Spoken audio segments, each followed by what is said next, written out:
President Obama is urging the next administration to continue his work on criminal justice reform. He made his case in an article published Thursday in the Harvard Law Review.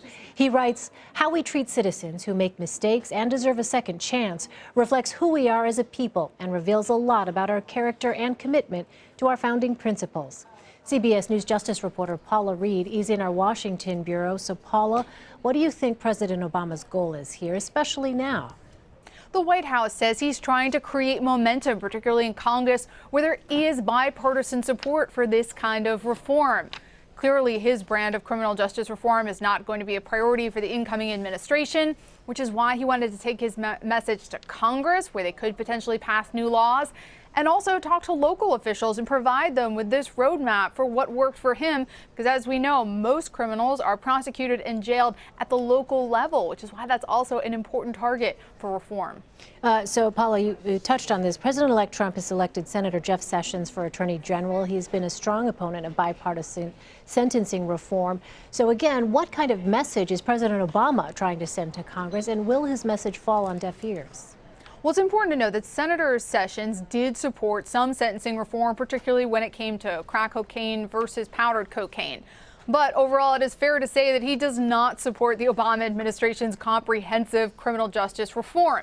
So Obama is trying to get Congress to change the laws, because if they can actually change the laws, that is what a prospective Attorney General Jeff Sessions would have to enforce. So he's really hoping that he can get Congress to change the laws, and then Sessions really won't be able to have as much of an impact on this particular area. Paul, what do we know about what a Trump presidency will mean for criminal justice reform?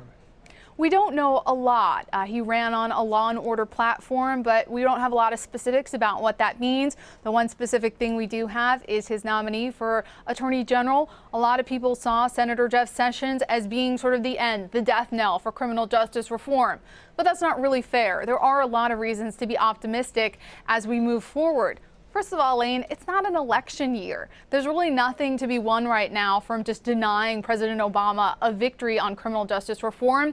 And they're going to be under enormous pressure in Congress to prove to the American people that they can actually get things done, that Washington isn't broken, and criminal justice reform is ripe for that. There is the possibility to actually do something there. Well, President Obama is set to grant more pardons and commutations. Some high-profile cases are vying for last-minute clemency. How likely do you think they will be granted?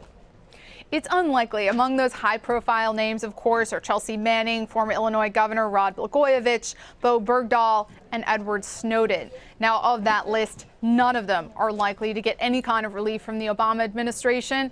And that's because most of the relief efforts from this administration have been focused on people who were sentenced under unusually harsh drug laws, people who didn't have a lot of resources to really defend themselves, and none of them have really been big names. So if any of those people are hoping for relief, they are unlikely to get it in this administration. All right, Paula Reid in Washington for us. Paula, thanks.